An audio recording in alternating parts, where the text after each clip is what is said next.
Hi, I'm going to be writing out the work, showing the work and the answers for the Unit 1 review that you worked on during class. So for objective, the objective was, make sure I have pen color, I'll use purple for this one. So the objective is how, oh, this didn't even show us purple, whatever. How do we evaluate expressions, equations, and functions?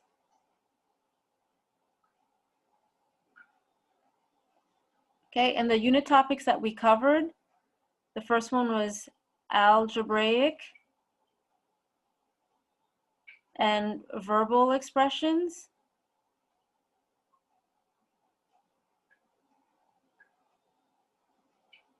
The second was order of operation.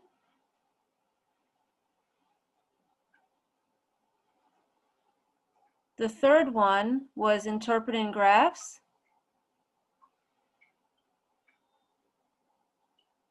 And the last one was functions. So those are the units that we covered, and that will be on your unit test.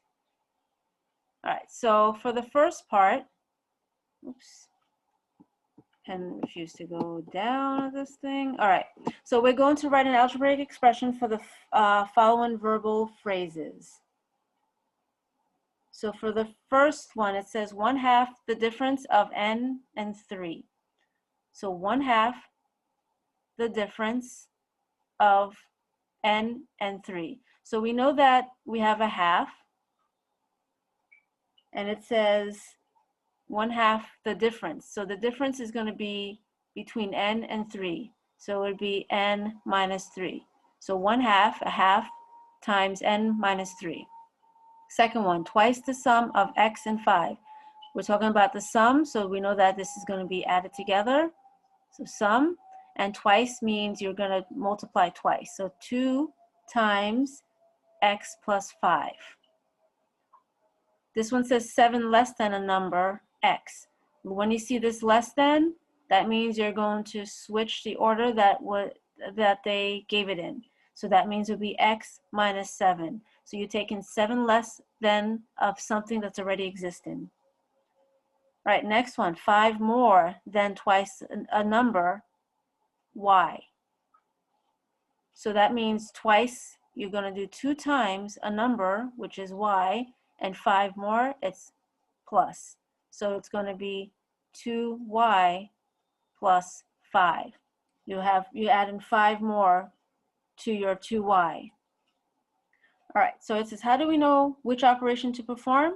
When it comes to working on operations like below, which I will scroll down, the key anagram is Pemdas. Oops, let's try that again. Let me go, actually I'm just going to cross this out, make it easy. Pemdas. P-E-M-D-A-S. So parentheses, exponents, multiplication, division, addition, and subtraction. All right, so for the first one, we have something on top, the numerator, and then we have the denominator. Again, we're following the rules of PEMDAS. So the top, I can simplify, so it will be 15. On the bottom, I notice that I have a multiplication, so I'm going to work with that first, then subtract the others. So then I will have 12, 4 times 3, 12, then minus 3, minus 6, and then when I have it like this, I just do it from left to right. So then I have 15 over, so 12 minus 3 gives you 4, 4 minus 2, let me make sure I get this right. Yeah, 12 minus 3, I'm sorry, 12 minus 3 is 9, my bad, and 9 minus 6 is 3, and since you can divide this will give you 5 as an answer. Same thing with this. Let's do PEMDAS. So I see parentheses, I see exponents, so I'm going to start to simplify this one. This is 3 cubed, not 3 square. So 3 times 3 times 3 gives you 27. And then I also have the multiplication. So I'm going to multiply this because according to Pemdas, bring the subtraction sign down. This I'm going to add because it's in the parentheses. And this gives me 6. So when I do 27 plus 6 minus 6, these two gives you 0. So you're going to end up with 27. Right, the next one, scroll this down. All right, so I'm going to deal with this one last. So I'm just going to go 6 minus and then work with what I have in the fraction form. So 1 plus 1 is 2. And then 3 minus 2 gives you 1. 1 plus 1 is also 2. So then I further simplify. I'm just going to bring the 6, work at this division. This will give me 1. And then I'll get my answer as 5. Next one, we have a combination of parentheses and division. So I'm going to do each section at a time. So this will give me 3. Then this will give me 10. And then bring down the plus, and this will give me 1. I'm going to do the multiplication first, so that will give me 30. And I add 1, and I get 31. Right. That was doing order of operation. So next one is interpreting graphs. So for this one, it says the following graph shows the distance traveled by a school bus based on every morning from 6:30 to 7 o'clock. All right. So the first, it says, what do the flat sections of the graph represent? So we're looking at these little flat sections. So basically, since we're dealing with the bus traveling, so from this time, whatever time it was, let's say it was 3 minute to the 4th minute, it didn't do anything. It stayed at, let's say, 2 miles. So the fact that it didn't move for a minute in that 2 mile mark, so that flat section, any of the flat sections, it means that it stopped to pick up the kids. That's how I would interpret it. So it's stopping or stopped to pick up the kids. So let's say there's like 10 kids going on the bus. So it's taken, I don't know why it would take a minute, but yeah, it would take a minute for the kids to get on the bus. So then what does the steep section of the graph represent? So steep sections such as this, and we have another one here, but this is much steeper than that one.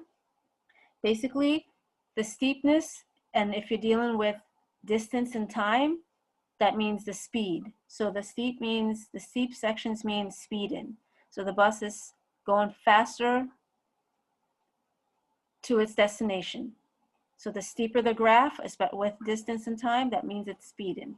If it's low, the steep is if the line is not too steep, then that means it's not going too fast. And then it says, why doesn't the line ever go down? Well, when you're dealing with distance and time and traveling, you're going from one point to another point. So basically, it's saying that, how I would say that, you can't undo distance. So I'm going to put can't undo distance. You can't go back in time. So that's why the line is going up instead of down, because if it went down from, let's say it took you 30 minutes to get from 0 to 20 miles, that's reality. If it was going down, then that's me. You're telling me from the 20th mile to 0, you went back in time. So basically, and I'm going to also put can't go back in time. So you're trying to get from one point to another point, you're traveling forward, your graph is going to be increasing. And if there is such something as time travel, which I wish, then yeah, we can go back in time. But since this is reality, we go forward. We can't go backwards. All right, so what do we mean by the independent and dependent variable? So with independent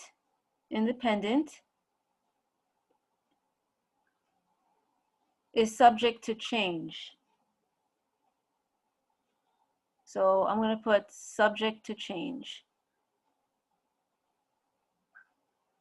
I mean, subject to, not change, subject to choice.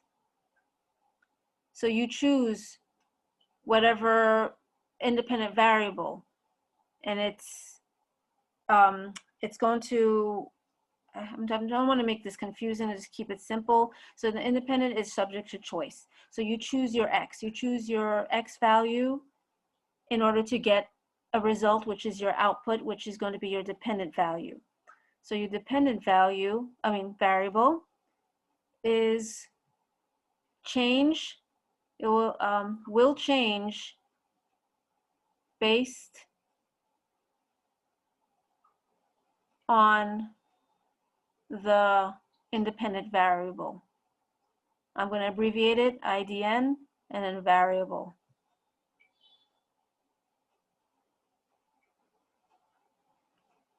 So this one is your x values, the independent, your input, and your dependent is your y values, your output.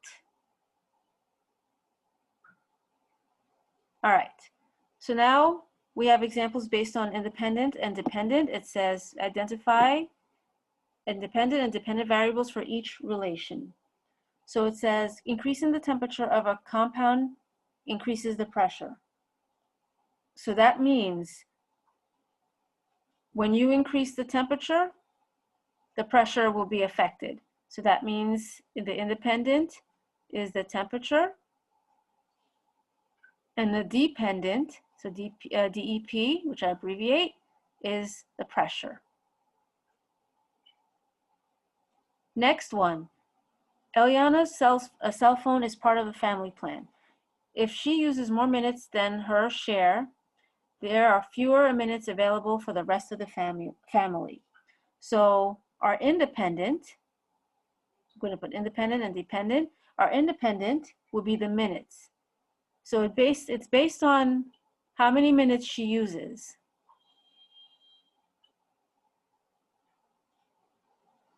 And then based on what she uses will determine what will the family use after her.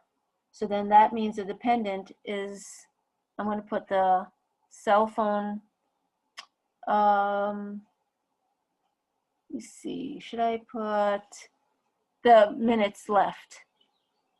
Minutes left for the family.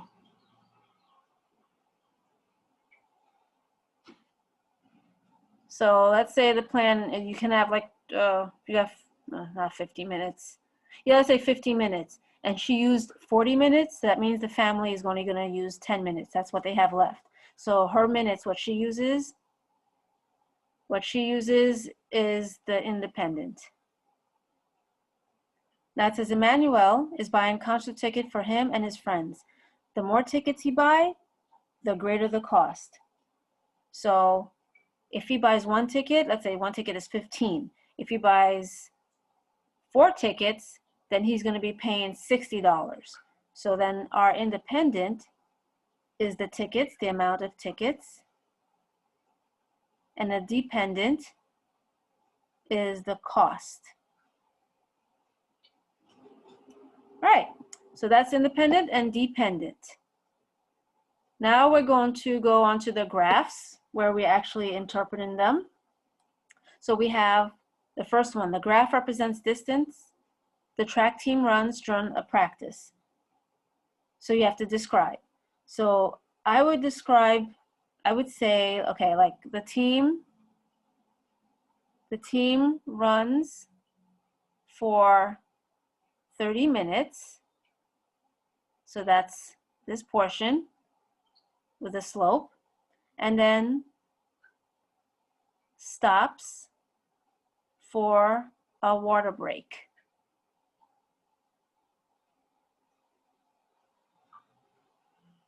So this is that part. So I'm going to put A. So this little part is A. Then the stopping for the water break is B. And then I'm going to have this part C. For C, I will say that the team jogs at a slower pace.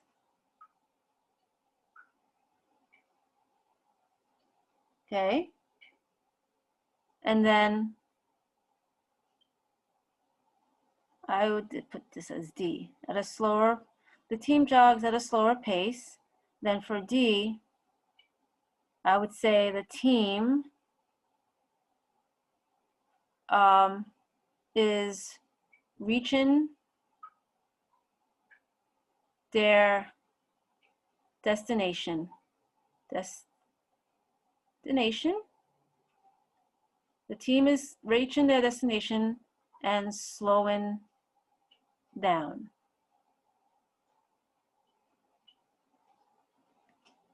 So that's how I would describe the graph. Team is running for 30 minutes. They stop for a water break. Then they're jogging at a slower pace.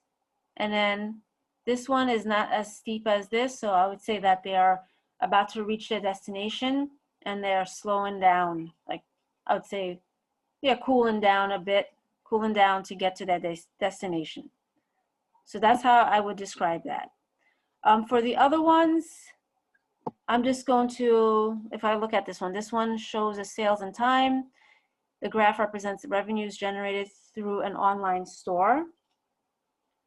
So I would say, like, let's say in the 90s, Champion, there was a brand Champion, was cool. So the sales are booming. So you can see in this area, the sales are booming. Then it becomes like not cool because then the older folks are buying it and want to be cool. So the sales are dropping. But then all of a sudden famous people start to wear it. They're advertising it while wearing it. So people, the kids are like, oh, I think it's cool because if the celebrities are wearing it, then it means it's cool. So then the sales pick up again. And now, then something new comes along, and then as time passes, the sale just stays steady. And then maybe later on it picks up again because there's a sale. And those who want to get it couldn't get it because it was expensive. They end up buying it. So that's how you would interpret that. And I'm not going to do, let's see, what are the other ones? So the other twos, it's based on your interpretation. So if there's a graph, just figure out what are the elements in the graph, what are your variables, and try to connect it to what's reality. Like if something at height and time, look how the graph is going, look at the lines, and each segment represents a certain situation in a story that you would tell to connect to that graph. All right, so let's move to functions. So they're asking you for definition for each of the words or questions. So it says, what is the definition of a relation? So it is a set of ordered pairs.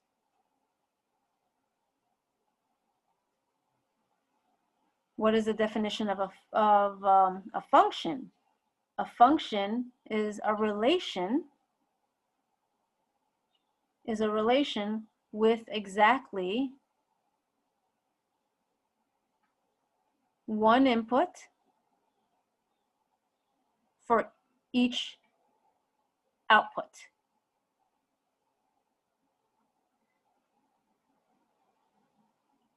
So it says, what can be repeated in a relation? What can be repeated is the output. So the output, or that is also the same as the y values. or it's also called your range. What can, oh, let me see. Let me make sure I have everything right. So what can be repeated? Yeah, what can be repeated in a relation? You got the values, the y values, output range. What can't? This should be can't. This is a typo. So what can't be repeated in a function? So that would be your input, your x values, and that's also called your domain. So next one, relations can be expressed. Remember that we talked about how the relations can be expressed. It was 4 different ways. So the first way is by ordered pair. Oops, can't even spell that right. Go back to erase that. Go to the pen. All right, so ordered pairs. So for example, if you have 5, 4, your x and y. You can also do it by mapping. You could graph and create in a table. So those are 4 ways that a relation can be expressed. Okay, let me scroll down. So now they say express each relation in 4 different ways, then determine the domain and the range.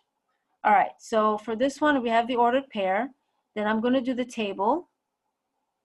So I have my x and y. So 6, 1, 4, -3, 3, 2, -1, -3. I'm going to do it by mapping. So I'm going to just do my 2 little circles. I got my D and my R. So I got 6, 4, 3, -1, 1, -3, 2. And since there's another -3, I'm not going to repeat it twice. It's already there. And then I just draw the arrows connecting the pairs. So I got 4, -3, 3, 2, and 1, -3.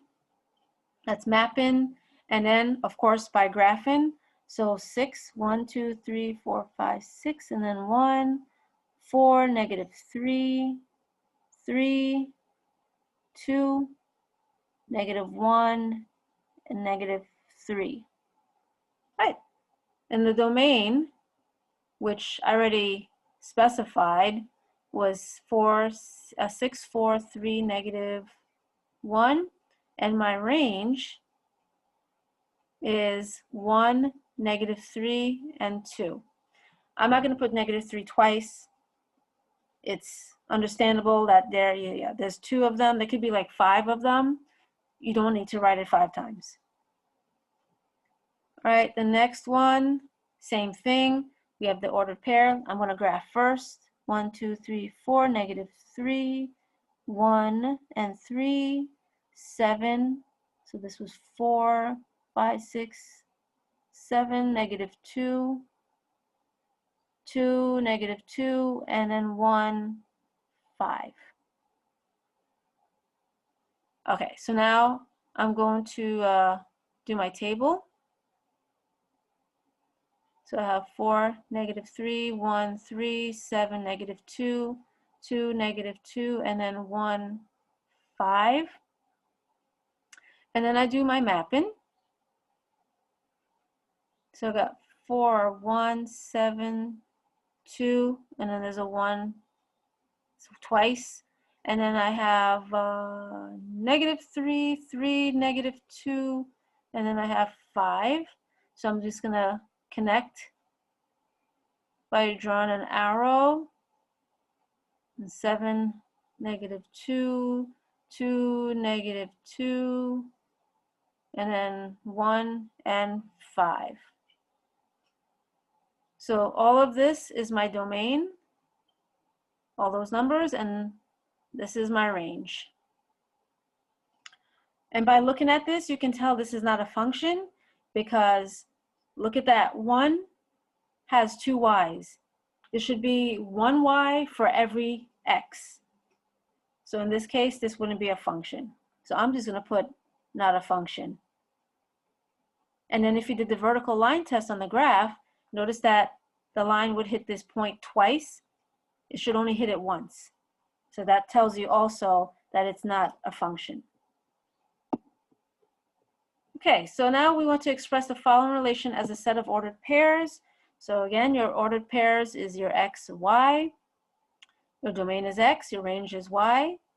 So then I'm going to just write -5, 6, wherever the arrow points to, that's its pair. I mean, its little friend to make a pair. So you got -4, 9, 2, 1, and 3, 9. Then the next one, again, you just look at the graph. Your x is your horizontal and your y is a vertical. You do x first. So you have -2, and then you go down. So -1, -2, -1. Then the next one, you go to the left, -1, and then you go up, 1, 2, 3. So 3 positive. Then this is 1 to the right, and then 4 up. And then go 1, 2, 3, 4, oops, 1, 2, 3, 4, 4 to the right, and then 2 down, -2. Okay, next one, determine whether the following relations are functions and tell the reason. So let's look at this. So I noticed that this has that there's nothing repeating here. This one has that. So yes, it's a function. So I'll just say x does not repeat. That's all I would need. So x doesn't repeat. Next one. No, it's not a function, or right away I can see that the 6 repeats. And I'll just put the x value. So I know that you cannot repeat x's for it to be a function. This one, let's look at just the x values. When you see ordered pair, just look at the x values. Oh, 2 repeats, so nope. I'm going to put 2 repeats. What happened to the R? Repeats. And looking at this one, yeah, it is a function, because you only have one x. Whatever x you put in, you're going to get an output. And I'm going to put the word linear, because anytime you see this, the y equals mx plus b form, so I'm just going to put y equals mx. M means the slope, b means your y-intercept. We're going to learn that in the next unit. Anytime you see this line, that means it's a linear. It's linear, and it is a function. Linear are always linear functions are always functions. Next one, no, because the x repeats. So you can see this line, you do the vertical line test. No, I would say it doesn't pass the vertical line test. Doesn't pass vertical line test.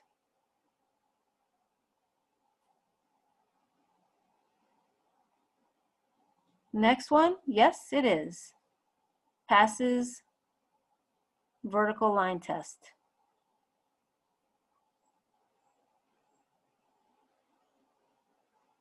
All right.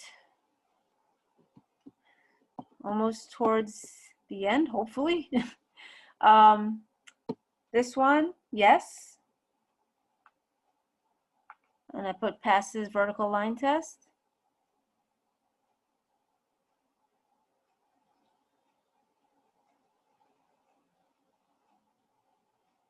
And then this one, no.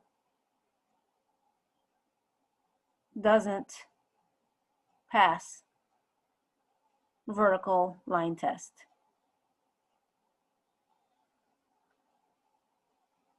Because when you look at it, if you draw a line, it hits it here and here twice, so it's repeating, so no. And if I were to draw a line, it only hits the line, the graph once for every line that I draw. Okay, that was seeing if a relation is a function or not. Now we're doing evaluating functions with a given input.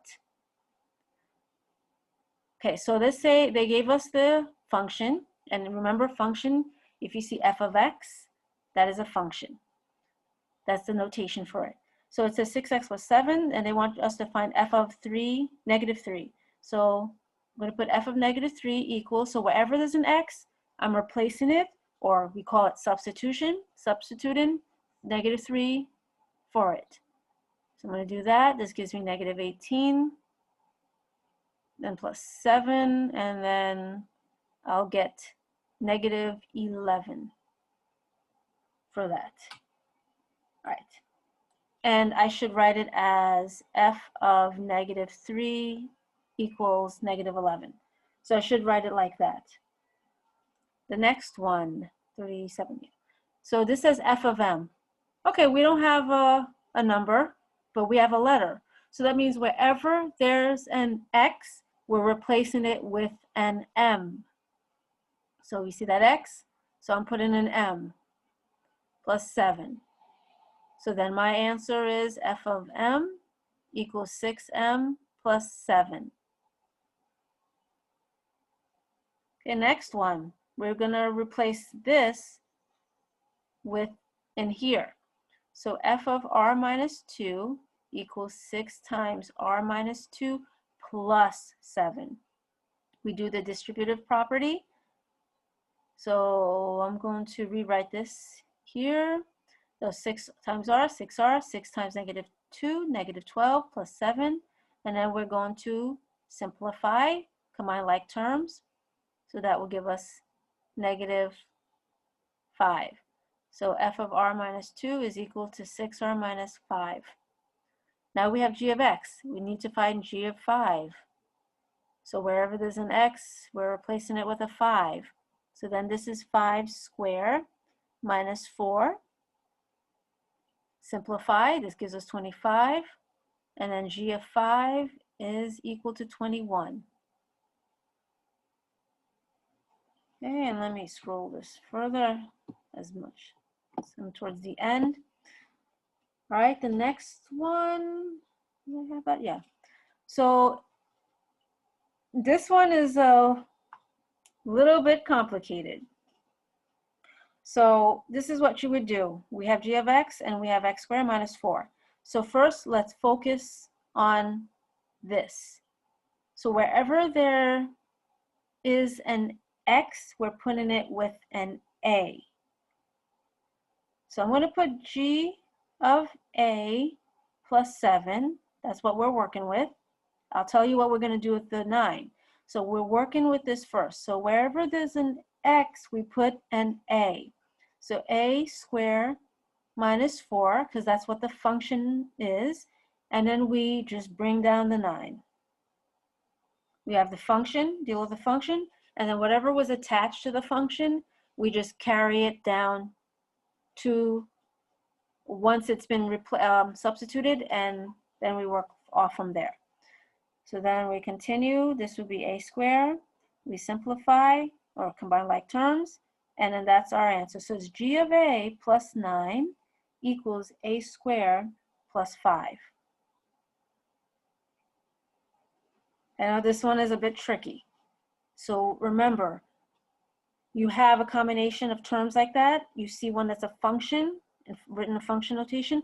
Work with the function notation first, do the substitution, then everything else that was tacked onto it, bring it down, and then simplify to get your answer. And for the last one, we have g of negative 4t. So wherever there's an x, we put negative 4t. And since this is being squared, we need to put the negative 4t in the parentheses, and because we're squaring the whole thing, and then minus 4. So square, we square in each term. We're a variable, a number inside. So then negative 4 squared, negative 4 times negative 4 is 16. T times t is t squared. And then bring down the 4. There's nothing to combine because they're not like term. Bring down the function notation. And we have our answer. All right, so that covers everything we learned in the unit. If you still have any questions, feel free to email me and I'll walk you through whatever questions you may have. All right, so we'll just scroll back up. And this concludes our test review. Well, I should say the test review work shown for it. All right, have a nice day and good luck with your test.